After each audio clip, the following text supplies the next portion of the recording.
দেখেন আজকে সৌদিতে ইবনে সালমান, ওর নামটা মোহাম্মদ বলতো আমার ভয় ঈশার ঘৃণা লাগে। ইবনে সালমান একটা ডাইরেক্ট ইহুদিদের পুষ্য একটা পুত্র, পুষ্যপুত্র 100%। এই পুষ্যপুত্র এখন সৌদিটাকে কি করতেছে? আমার নবীর দেশ। ওরে ইবনে সালমান, ওরে ইবনে সালমান, ওই দেশের জন্য আমার নবী যে সাধনা করছে, সাহাবায়ে কেরাম রিদওয়ানুল্লাহি তাআলা আজমাইন যে সাধনা করেছেন, আমার নবীর পায়ের বরকতে ওই মরুভূমির লোকগুলি একসময় না খেয়ে থাকতো, হজের দিকে তাকিয়ে থাকতো কখন হাজিরা আসবে, তারা খানা দিবে, সেই খানা খাবে। আমার নবীর পায়ের ধুলার কারণে যে সৌদিকে আল্লাহ পাক রব্বুল আলামিন বিশ্বের মধ্যে ধনী রাষ্ট্র বানিয়ে দিয়েছে। নবী আলাইহিস সালাতু ওয়াস সালাম বারবার উহুদের দিকে ইঙ্গিত করতেন যে উহুদ পাহাড় স্বর্ণ হয়ে যাইত, উহুদ পাহাড় স্বর্ণ হয়ে যাইত। আল্লাহ পাক রব্বুল আলামিন সৌদির মধ্যে এত পরিমাণ স্বর্ণ দিয়েছেন যার কোনো হিসাব নাই, নিকাশ নাই। এত তৈল দিয়েছেন যার কোনো হিসাব নিকাশ নাই। আমার নবীর পায়ের বরকতে আজকে সম্পত্তি দিয়া সেখানে উলঙ্গ মহিলাদেরকে নাচানো শুরু করছো, সেখানে জিনা বিবেচনা শুরু করছো, কনসাল দেওয়া শুরু করছো, নর্তকী নাচাবা শুরু করছো। অপেক্ষায় থাকো, গজব আসতে আছে, একটু অপেক্ষা কর। আজকে তবলিগকে বন্ধ করছে, তবলিগের মধ্যে হাজার সমস্যা আছে। আমাদের আকাবের দেওবন্দের ওলামায়ে কেরাম স্পষ্ট করে দিয়েছেন, সেটা ভিন্ন কথা, সেটা ভিন্ন কথা। কিন্তু সৌদি ওই পাঁচ আটা ইয়াহুদি এবং খ্রিস্টানদের দালালরা তবলিগের বিরুদ্ধে যে তোহমাত দিয়েছে, সেই দোষে তবলিগ দোষান্বিত নয়, তারা কি সন্ত্রাস। তবলিগওয়ালা নাকি কবর পূজা করে, নাউযুবিল্লাহ। যেখানে নর্তকীদের ড্যান্স চলতে পারে, ঢোল বাজতে পারে, উলঙ্গ হয়ে নাচতে পারে, আমার নবীর দেশে অপেক্ষায় থাকো। আখজাউ ওয়াবিলা, আল্লাহ পাক সার দেন, সারেন না, ঢিল দেন। কি দেন? ঢিল দেন, কিন্তু ছেড়ে দেন না। আমহিলহুম রুয়াইদা, আমহিলহুম রুয়াইদা, আল্লাহ একটু ঢিল দেয়। فارتقب عند ذلك ريحا حمراء وزلزلة وخسفا وبسطا وقصفا وآيات تتابعوا كنظام قطع سلك فتتابع। আসতে আছে সময়। ইবনে সালমান, আজকে তবলিগ বন্ধ করো, হাজার লক্ষ ওলামায়ে কেরামদেরকে জেলের মধ্যে আবদ্ধ করো। আজকে আমার নবীর দেশ ইসলামকে ধ্বংস করার চক্রান্ত করতেছো। আজকে সেখানে মহিলাদেরকে বিপর্যয় আমার অনুমতি দিয়েছ। আমরা চ্যালেঞ্জ দিয়ে বলতে পারি, সৌদির সাথে যারা গাদ্দারি করে আল্লাহ পাক রব্বুল আলামিন মাটির মধ্যে তাদেরকে সম্মানের সাথে রাখেন না। হয় না।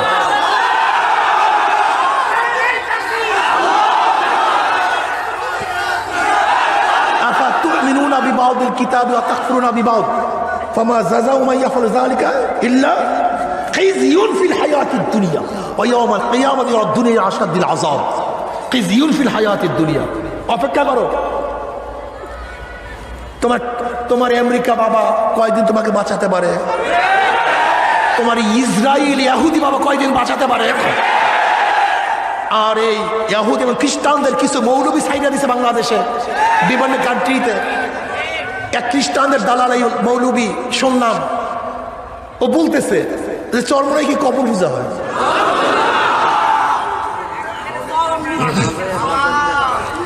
চরমনায় নাকি কবর পূজা হয়। এই লামুজাহাবি তথাকথিত আহলে খবিসের গোষ্ঠী, আহলে খবিস। যদি কেউ ইহুদি এবং খ্রিস্টানদের ডাইরেক্ট দালাল দেখতে চাও, এই খবিসদেরকে দেখো, এই আহলে খবিসদেরকে দেখো। কনসার্টের বিরুদ্ধে ফতোয়া নাই, ইহুদিদের চক্রান্ত করতেছে ফতোয়া নাই। আজকে ইসরায়েলের পক্ষে কথা বলতেছে ফতোয়া নাই। আজকে ইসরায়েলের দূতাবাস খোলার চক্রান্ত করতে ফতোয়া নাই। আজকে সৌদির মধ্যে বিভিন্ন মূর্তি পূজকদের ধর্মগার করার সিদ্ধান্ত গ্রহণ করেছে। আপনারা জানেন? কি জানেন? সেখানে মন্দির করবে, সেখানে গির্জা করবে। আপনারা জানেন না মনে হয়? এই সিদ্ধান্ত গ্রহণ করেছে। সেখানে গির্জা হবে, মন্দির হবে। এই ব্যাপারে ওই দেখবেন ওই লামুজাহাবি ওই সৌদির থেকে ইহুদি এবং খ্রিস্টানদের দালালগুলি কোনো ফতুয়া দেয় নাই। হ্যাঁ, ইবনে সালমান আজকে সৌদিকে ধ্বংস করতেছে, এই ব্যাপারে কোনো কথা নাই, কিন্তু তবলিগের বিরুদ্ধে বাস ফতুয়া দিয়ে দিস। ওরা জানে যে গোটা দুনিয়ার মধ্যে এখন ইসলাম কিভাবে আসছে, কিভাবে আসে, কিভাবে থাকবে, এটা আপনার আমার জানা নেই, ওদের জানা আছে। দেখবেন পাক উপমহাদেশে কিছু ওই ইহুদি খ্রিস্টানদের দালালের গোষ্ঠী খালি পীর মুরিদের ভিতরে লাগছে। পীর কোরআনের মধ্যে নাই, এটা শিরক। কোথার থেকে পীর পাইল? সব শিরক। আমি যদি ওই ইহুদি এবং খ্রিস্টানের দালালকে প্রশ্ন করি, তুই যে কলেমা শিখছো, তোকে কে কলেমা শিখাইছে? তুই যে টুপি পরছো, তোকে কে টুপি পরাইছে? তুই যে দাড়ি রাখছো, কার দাওয়াতে তুই দাড়ি পাইছো? তুই যে দিন শিখতেছো, কার দাওয়াতে দিন শিখতেছো বল? হ্যাঁ, ইতিহাস জানা নেই এদের। এই পাক ভারত উপমহাদেশে ইহুদি এবং খ্রিস্টানদের দালালরা দিন প্রচার করে নাই, বরং হাজারো পীর দরবেশ ফকিররা, হাজারো পীর দরবেশ ফকিররা এদেশে আসছে ব্যবসা করার জন্য নয়, বিল্ডিং করার জন্য নয়, ক্ষমতা দখল করার জন্য নয়। তারা ঘরে ঘরে নিজের সব কিছু ত্যাগ করে মানুষকে কলেমা শিক্ষা দেওয়ার জন্য আসছে।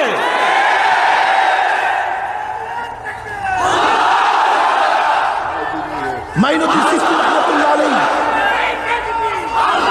মাইনুদ্দিন সিস্তি রহমাতুল্লাহ আলাইহি, মাইনুদ্দিন সিস্তি রহমাতুল্লাহ আলাইহির একার হাতে প্রায় 1 কোটি হিন্দু মুসলমান হয়েছে। তুমি কখন ছিলা? কোথায় ছিলা তুমি? খ্রিস্টানের দালাল, তুমি তখন কোথায় ছিলা? এদেশের মানুষ ধুতি পড়ত, এদেশের মানুষ উলুধ্বনি দিত, এদেশের মানুষ লক্ষ্মী পূজা করত, এদেশের মানুষ সরস্বতী পূজা করত, এদেশের মানুষ উলুধ্বনি দিত। হাজারো হিন্দু কৃষ্টি কালচার এদেশে ছিল। এদেশের মানুষের নামের পিছনে ছিল সিরি, সিরি অমুক, সিরি তমুক। এই দেশে আপনি কি জানেন কাদের মাধ্যমে ধুতি উৎখাত হয়েছে? কাদের মাধ্যমে আজকে কলেমা প্রত্যেকটা মানুষের জবানের মধ্যে আসছে? আপনি কি জানেন যে আমাদের থেকে সৌদি প্রায় 8,000 মাইল দূরে, মাঝখানে বিশাল একটা মুশরিকদের দেশ ভারত, বিস্তীর্ণ এক এলাকা। কোথায় সৌদি আর কোথায় বাংলাদেশ? এই সাগরের পাড়ে একটা ভূখণ্ডের মধ্যে আজকে 92% মুসলমান কাদের উসিলে হয়েছে? এ প্রশ্ন জবাব দে। তুই তো খ্রিস্টানের দালালি গতকাল থেকে। আলহামদুলিল্লাহ, তাবলিগ জামাত সৌদি আরবে নিষিদ্ধ হয়েছে, খুশির সাথে বললেন এটি। অথচ এ কি লেখছে? কি দুদিনের মধ্যে সৌদিতে মিউজিক্যাল কনসার্ট চলল তাওহীদের ভূমিতে। এই ন্যাক্কারজনক কাজের বিরুদ্ধে আপনি কোনো কথা বললেন না। সৌদি আলেমরা এরকম কনসার্ট নিষিদ্ধ করলো না। তাবলিগ জামাত বেশি কি ক্ষতির নাকি মিউজিক্যাল ক্ষতির? বেটা তাওহীদ শিখো আগে। এবার বলেন তো দেখি, উযু নষ্ট হওয়া বেশি জরুরি না ঈমান নষ্ট হওয়া বেশি জরুরি? হ্যাঁ, এটা হলো? হ্যাঁ, উযু নষ্ট হওয়া বেশি জরুরি না ঈমান নষ্ট হওয়া বেশি জরুরি? উযু। হ্যাঁ, এই দেখেন উত্তর পাওয়া গেছে, উযু নষ্ট হওয়া বেশি জরুরি। তাহলে ঈমানের দরকার নাই, খালি উযুই ধরে রাখেন, তাই না? তাহলে ওযুবিহীন কেউ যদি মারা যায় তাহলে জান্নাতে যাবে কিনা কোন আগে উত্তর দেন। আবার ইমানের কথা বলেন আপনি, বুঝায় বলেন। যেহেতু অজু জরুরি, তাহলে অজুবিহীন কেউ যদি মরে যায় ও জান্নাতে যাবে কিনা সেটা কথা যাবে? হ্যাঁ, বুঝেন, বুঝে কথা বলেন। আবার ইমান থাকলে বলে, ইমান থাকলে নাই, আউট হয়ে গেছে। অজু যেহেতু জরুরি, এবার বলেন অজুবিহীন কেউ যদি মারা যায় ও জান্নাতে যাবে কিনা? আবার বলে ইমানের কথা, ইমান তো আউট করে দিলেন আপনারা। হ্যাঁ, ইমান দরকার নাই, ওজুরই দরকার নাই। আগে ফতোয়া শিখেন, আগে ফতোয়া শিখেন। এবার শুনেন, থামেন। একটা কাজ করলে কাবিরা গুনাহ হয়, কি হয়? কাবিরা গুনাহ হয়। আর আরেকটা কাজ করলে ইমানও নষ্ট হয়, আমলও নষ্ট হয়, ইসলামও নষ্ট হয়। কোনটা করা ভালো? কাবিরা গুনাহ হয়, এটা করা ভালো। দুইটাই ভালো না, তাই না?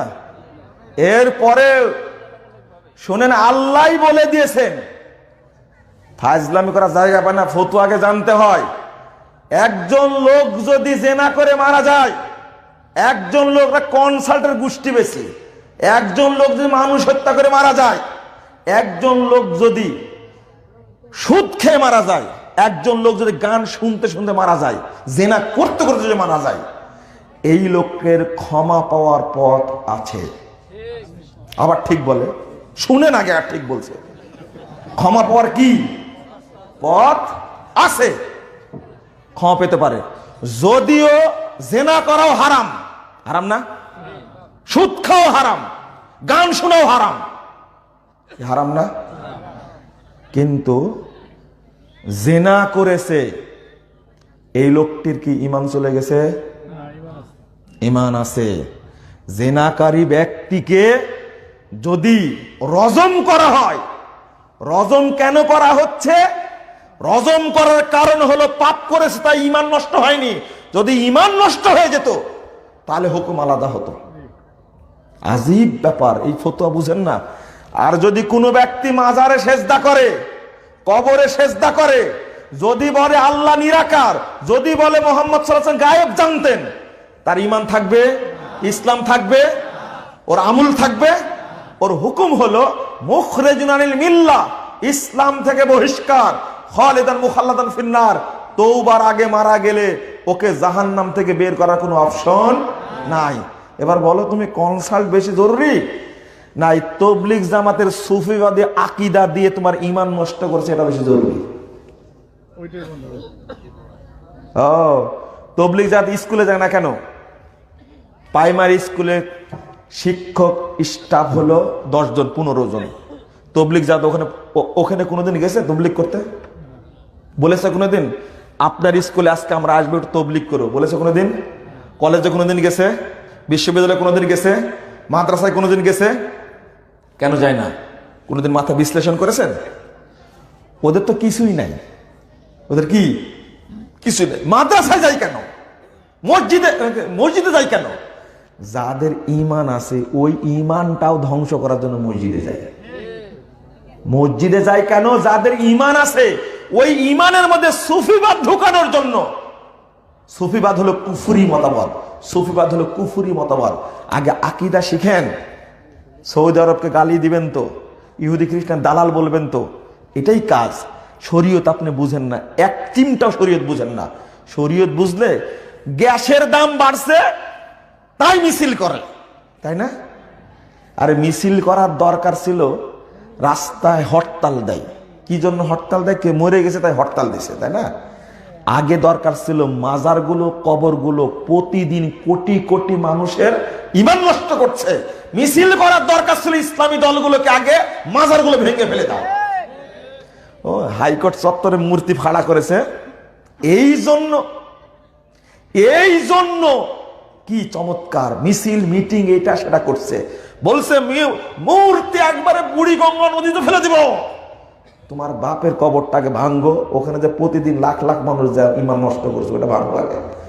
হাইকোর্টের কাছে মূর্তি যারা তৈরি করছে তারাও নাস্তিক, যারা পূজা করবে তারাও নাস্তিক। ওদের সাথে ইসলামের সম্পর্ক আছে কি? তোমার বাপের মাজার তৈরি করে ব্যবসা করছো প্রতিবার, ওরস করে প্রতিদিন ব্যবসা করছো, লাখ লাখ মানুষের ঈমান নষ্ট হচ্ছে। শাহজালাল মাজার, বাইজুল বোস্তামির মাজার, চরমুনায়ের মাজার, আটরশির মাজার, সব জায়গাতে। এইগুলো ভাঙা দরকার না আগে? বোঝেন আগে, বোঝার পরে কথা বলেন। সৌদি আরবের শাসক ফেরেশতা না, সৌদি আরবের সালমান ফেরেশতা না, মোহাম্মদ বিন সালমান ফেরেশতা না। আমি বলিনি তারা ফেরেশতা, তাদের অনেক ত্রুটি থাকতে পারে, ত্রুটি আছে, কিন্তু এটাও মনে রাখতে হবে তাওহীদের দেশ একটি। এখনো দেশের সংবিধান কি? কোরআন। এরদোগান তোমাদের খলিফা, তাই না? তোমাদের খলিফা হলো রাইসি, ইরানের প্রেসিডেন্ট হলো রাইসি, হলে তাদের খলিফা। স্ট্যাটাস মারে মুসলিম জাহানের খলিফা। তোমরা ইরানকে খুব ভালোবাসো, একটা পতিতালয় রাষ্ট্র, খুব ভালোবাসো। ইরানকে যে ভালোবাসে মুসলমানই না। আবার ঠিক বলে, ইরানকে যে ভালোবাসে সে কি মুসলমানই না। যে ইরানের রাফেজিরা মনে করে আবু বকর হলো ফেরাউন আর উমর হলো হামান, বলেন নাউজুবিল্লাহ। যারা কোরআনকে বিকৃত করেছে, 30 পারা কোরআনকে করেছে 90 পারা। কোরআনের মধ্যে থেকে আয়াতগুলো তুলে দিয়েছে, বহু কোরআন বিকৃত করেছে। আর তোমরা বলো যে রাইসি আমাদের খলিফা, তাই না? এরদোগান খলিফা, এই সুফি মতবাদের লোক হলো খলিফা তোমাদের, তাই না? যে তাওহীদের রাষ্ট্রটাকে 100 বছর জিম্মি করে রাখছিল। ইতিহাস জানো, বড় ভালো করে পড়তে পড়তে বুধ হয়ে গেছো। ওই নিউজ লেটার পড়েছো যে ইরানি দূতাবাস থেকে বের হয় নিউজ লেটার, ইরানি টোপ খেয়ে খেয়ে খেয়ে ওর আলসার হয়ে গেছে, বুঝছেন? 2 দিন পরে ক্যান্সার হবে ওর। আগে তাওহীদের বইগুলো পড়ো, ইসলাম বুঝার চেষ্টা করো। এতদিন তো দাড়ি পেকে গেছে, এতদিন তো ইরানের ভক্তি করেছো, শিয়াদের ভক্তি করেছে। শিয়ারা কি মুসলিম? শিয়ারা কি মুসলিম? শিয়াকে যারা মুসলিম বলবে সেও মুসলিম না।